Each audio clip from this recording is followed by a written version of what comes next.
Kami dari kelompok 7 akan mempresentasikan mengenai studi kasus kami, yaitu toko kue Mayayah. Toko kue Mayayah telah berdiri sejak tahun 2010. Toko kue Mayayah menjual berbagai macam kue, mulai dari kue basah dan juga kue bolu. Toko kue Mayayah awalnya merupakan toko kue yang melakukan penjualan secara keliling di komplek.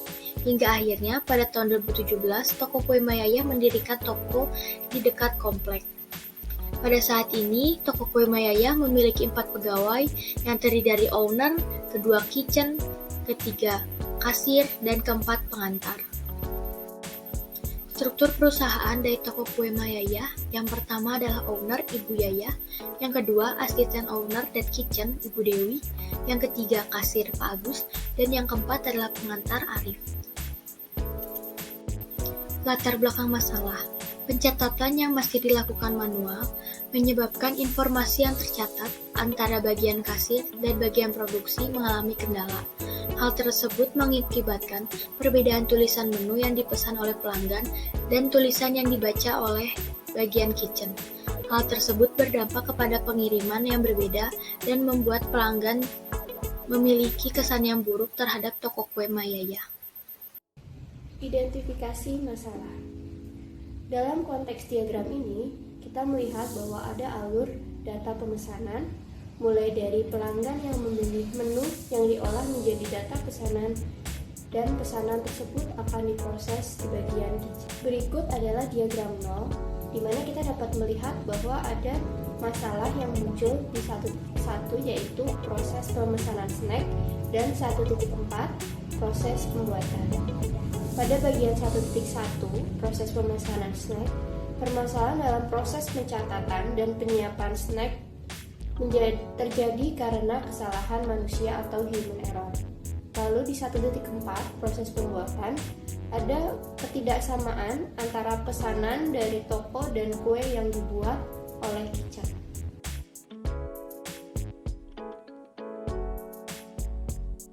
Problem statement dari kasus ini adalah kita ingin menyinkronkan data orderan yang masuk dari toko sehingga pihak kitchen menerima data orderan yang sama. Target user. Pengguna dari aplikasi yang dibuat untuk menyelesaikan masalah tersebut adalah pihak toko Mayayah. Baik dari bagian pencatatan maupun bagian kitchen akan menggunakan sebuah aplikasi agar pesanan yang dibuat sesuai dengan pesanan konsumen.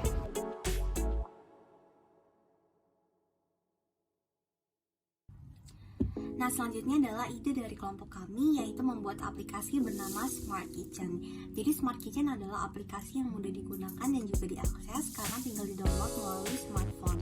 Nah, aplikasi ini tuh bertujuan untuk mengelola pesanan menjadi lebih efektif karena prosesnya adalah pesanan dari customer secara otomatis dapat disambungkan ke layanan dapur sehingga dapat mengurangi miskomunikasi antar pegawai.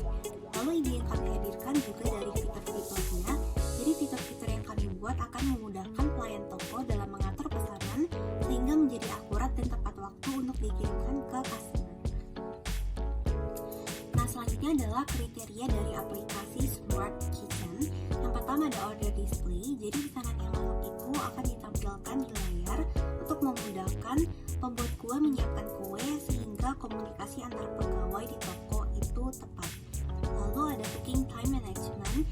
Jadi aplikasi kami itu menyediakan informasi update perkiraan waktu jadi kue atau makanan karena ada pesanan yang PO dan juga ready di toko kue Mayayah. Nah, informasi itu akan bertujuan untuk mengatur prioritas memasak toko kue Mayayah. Selanjutnya ada automatic food notice. Jadi pesanan ini akan diupdate terus oleh bagian toko sehingga informasi yang masuk ke layanan dapur itu akan sesuai dengan yang ada di toko. Selanjutnya ada alternatif solusi dari kelompok kami. Jadi kami memiliki 4 alternatif solusi. Yang pertama menggunakan aplikasi Muka. Kelebihannya itu adalah praktis, lengkap, dan sistemnya itu sederhana. Kekurangannya adalah biaya per bulannya itu mahal, dimulai dari 2 juta sampai 4 juta untuk menyewa Mocha receipt dan kitchen printer. Selanjutnya menggunakan spreadsheet dan Discord. Jadi kelebihannya sendiri itu menggunakan spreadsheet hemat biaya dan Discord itu memang lebih praktis. Tapi kekurangan menggunakan Discord sendiri adalah tidak melalui Discord, sementara melalui spreadsheet itu memang lebih repot karena memang datanya harus selalu diupdate. Lalu melalui biaya menggunakan spreadsheet dan juga Discord itu gratis. Alternatif solusi yang ketiga menggunakan kitchen display system. Kelebihannya adalah fiturnya itu memudahkan dan praktis, namun kekurangannya adalah karena menggunakan perangkat jadi biayanya memang lebih mahal, dimulai dari 3 juta rupiah. Lalu menggunakan mesin point of sales atau POS.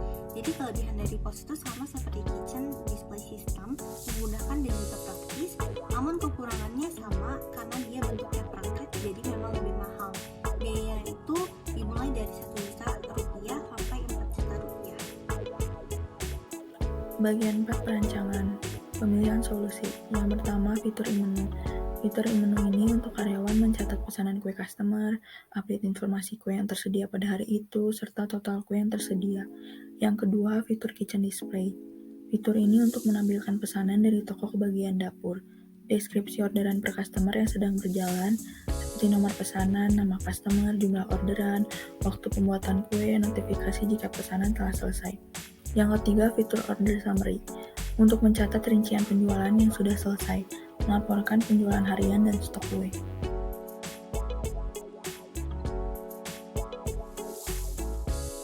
Kemudian MVP, Minimum Viable Product. Beberapa fitur yang menjadi minimum viable product. Yang pertama, fitur e-menu. Fitur ini digunakan untuk mengurangi human error dalam mencatat pesanan. Dengan adanya fitur ini, karyawan di bagian pencatatan dapat memilih menu yang sudah disediakan. Yang kedua, fitur kitchen display. Fitur ini terintegrasi dengan fitur e-menu. Dengan adanya fitur ini, pesanan yang sudah diorder akan disampaikan ke bagian kitchen untuk dapat diproduksi sesuai dengan pencatatan pesanan sebelumnya. Aplikasi Smart Kitchen merupakan sebuah aplikasi yang dirancang untuk melakukan pencatatan dan mensinkronisasikan pesanan pelanggan agar tidak terjadi miscommunication dalam menginput pesanan antara kasir dan kitchen. Pada halaman pertama bagian aplikasi, terdapat notifikasi jika ada update pesanan. Lalu, di bagian bawah toko kue Makyaya, dapat mencatat menu yang dipesan oleh customer dengan mudah. Terdapat data pelanggan yang perlu diisi seperti nomor pesanan, nama pelanggan, tanggal, dan jam pengambilan pesanan. Setelah mencatat pesanan pelanggan, dapat dilakukan pengecekan pesanan di bawah informasi pelanggan. Ketika diklik order, pada halaman berikut terdapat rincian dan detail pesanan. Juga ada total biaya yang perlu dibayar. Untuk melihat pesanan pelanggan secara keseluruhan, dapat dilihat pada fitur Kitchen Display. Pada fitur ini, pegawai toko kue Makyaya dapat melihat orderan kue hingga perkiraan waktu untuk pesanan akan jadi.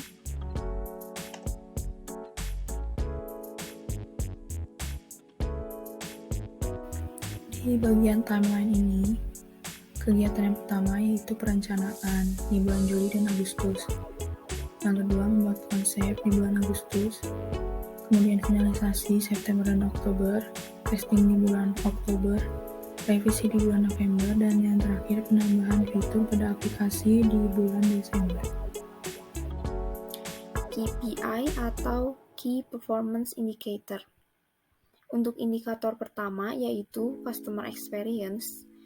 Customer Experience ini dapat meningkat hingga 80%, dikarenakan dengan adanya aplikasi ini dapat meminimalisir kesalahan pencatatan pesanan atau human error, sehingga tidak akan terjadi lagi kekurangan atau kesalahan produk yang dipesan oleh pelanggan. Untuk indikator yang kedua yaitu Production Process, dapat meningkat hingga 85% dikarenakan dalam aplikasi ini terdapat fitur Kitchen Display yang dimana dapat memperlihatkan pesanan dari para pelanggan. Jadi tidak hanya kasir saja yang dapat melihat pesanan, tetapi kitchen juga dapat melihat orderan pelanggan. Dengan adanya fitur ini dapat meminimalisir terjadinya miscommunication antara kasir dan kitchen.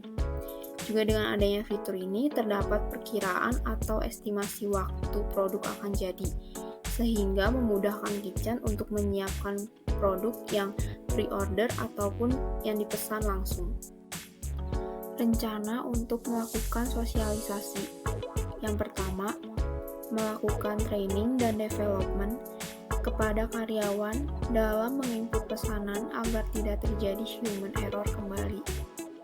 Yang kedua, mengadakan kegiatan berupa tutor atau simulasi untuk mengajarkan karyawan dalam menggunakan aplikasi.